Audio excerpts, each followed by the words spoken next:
So Sophie Cunningham is one of the biggest names in the WNBA. And as well as that, she's also one of the best glue guys, role players in the entire league. Say we want about Sophie Cunningham, she shot 63% true shooting percentage while being a well above average defender. I'm not going to say a great defender, but like well above average defender. She's one of the better defenders on the Fever, and she's somebody that originally usurped DeWanna Bonner as a starter, and then obviously that ended up being long term. It ended up being Lexi Hull, and then she took over Lexi Hull's starting spot before she got injured. But in a podcast clip today, it sounds like the Indiana Fever are not going to keep Sophie Cunningham. It does sound like the Fever are not going to keep her. From her podcast, a lot of the time she'd been mentioning the Fever. And in the most recent podcast, she did not mention the Fever. And she said this. And I think the next team I play for, I want a bigger contract. So then I can buy a house and be homey and cozy. Fuck yeah. Okay. Yeah. Wow. That's crazy. That could be the Liberty. It could be New York City. It could also be the Lynx, and it could be Minneapolis. Like, you just don't know. It could be anywhere. It sounds like she's gone. The next team I play for, I want a big contract. It could be anywhere. It doesn't sound like she's coming back to Indiana. And they sacrificed the 8th pick. And they're not going to keep... they sacrificed the 8th pick for a rental of a player that is coming off the best season of her career in her 20s that they don't want to keep. This is the dumbest thing I think I've seen a team do. Genuinely. They traded 4 years of Sinai Rivers. And by the way, the Fever wouldn't have drafted Sinai Rivers. The Fever would not have drafted Sinai Rivers. The Fever are dumbasses. They would have drafted somebody else. But losing Sophie Cunningham for money reasons is not a smart thing to do. You have to, unless she wants a max, you have to keep her. And if the only logic for not keeping Sophie Cunningham is if Lexi Hull wants a max, an unpopular opinion, Sophie's better than Lexi. But it's close enough that fair enough Lexi's younger. But I'm like, Lexi's not worth a max either. If you're stuck in a situation where you've got two wings that are not max contract players looking for max contracts, and you have to pick one or the other, you're kind of screwed. Especially because you could have had a cost-controlled Sanaya Rivers for 4 years. At the same time, what are the odds that Steph White would have not developed Sanaya Rivers whatsoever and gave her bench splinters for the entire year? Kind of high. But you also have to take into account, KK Timpson is not progressing. She is absolutely not progressing at all. And I think that's something that we have to talk about. That she's not KK Timpson. I've watched her the entire year, and you could say, KK could have been she should have been progressing much better if Steph White had played her more. I'm watching her over in Europe. She's not getting better. She's not getting better. She's cooking the bad teams and then looks lost against the good teams. She's not really improving, and that is concerning. That is concerning. And now you're at a stage where,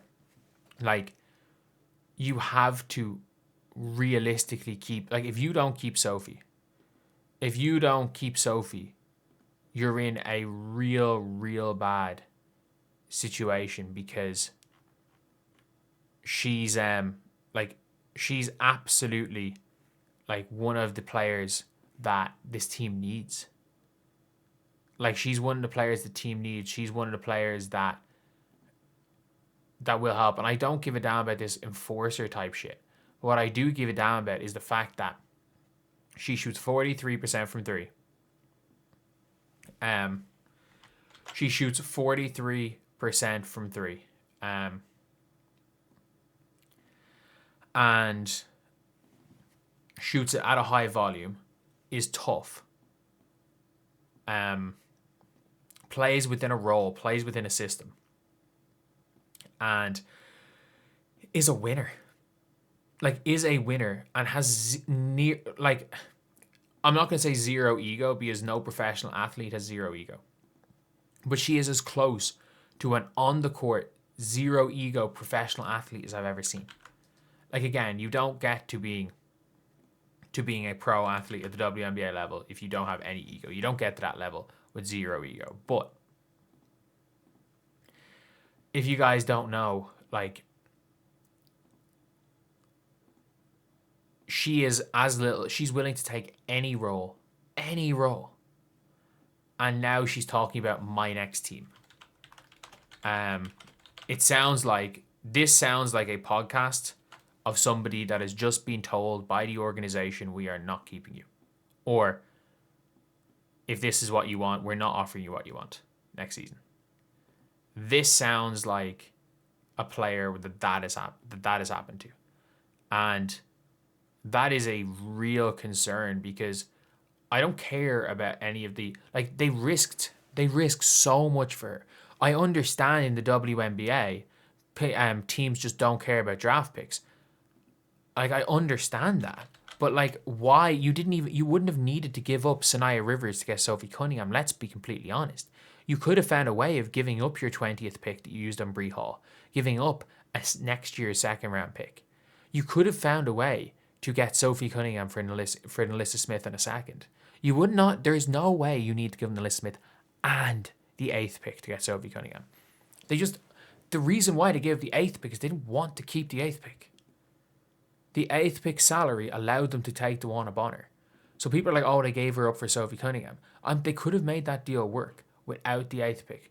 The reason is that they wanted DeWanna Bonner and they want to free up salary for DeWanna Bonner. But this is concerning because are they going to keep Natasha Howard? Are they going to get rid of Sophie Cunningham to keep a max contract for Natasha? The offense stops here, Howard. Like, for me, that's just really, really concerning. And I'm worried. I'm really, really worried. Like, because by the sounds of things, this does absolutely sound like a take from a person who has been either knows or has been told they're gone. The next team I play for, I want a bigger contract, so then I can buy a house and be homey and cozy. Fuck yeah. Okay. Yeah. Wow. That's crazy. That could be the Liberty. It could be New York City. It could also be the Lynx, and it could be Minneapolis. Like, neither of those teams are going to have the money to give Sophie Cunningham a big contract. It's probably going to be an expansion team. And I'm going to be honest. I reckon she goes, an expansion team takes her as their free agent. Because I think most of the top free agents are going to be cored. Or sorry, not going to be cored, are going to be protected. I think maybe Enrique. But, like, you're not going to core and trade Sophie. So I think they're just going to let her walk for nothing. Which is a big concern if you're a Fever fan. Because forget about all the off-court shit. And I think, first of all, Sophie Cunningham is a really popular player. I thought she was fantastic. I thought she was absolutely fantastic this year. You have to take into account that. And you now also have to take into account that the Indiana Fever are losing one of the best shooters in the league for, like, I understand she has an occasional really hot streak, but it's likely that they're choosing Lexi over Sophie, and I don't know. I just don't know. I really want to keep them both. I really, really want to keep them both because I think, I've said it, I think that is a good enough rotation to have at the small forward position. I'm just scared. And I think you can keep both of them. I'm scared they are prioritizing Natasha Howard over Sophie Cunningham, which is against everything we know about the sport of basketball.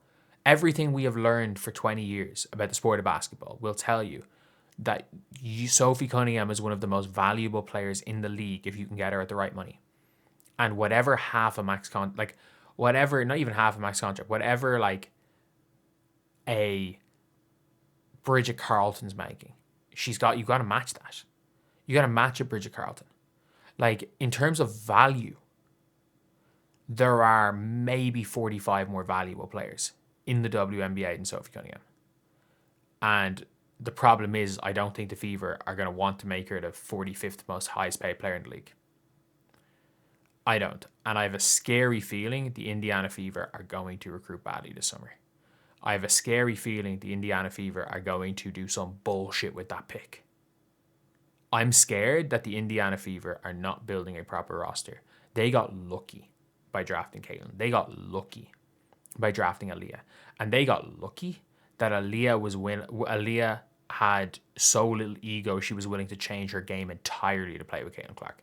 They got lucky that Kelsey Mitchell became an off-the-ball cutter. They got lucky.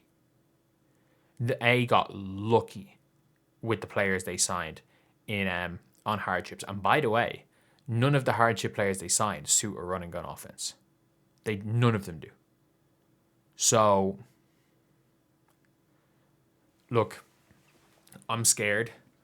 I'm really, really scared the Fever are going to lose Sophie for basketball reasons mostly, because I think she is irreplaceable, not on a max. Unless you have Kayla McBride lined up. She is irreplaceable unless you are willing to pay max money, and I don't think she's going to look for max money. But anyway, I'll see you guys.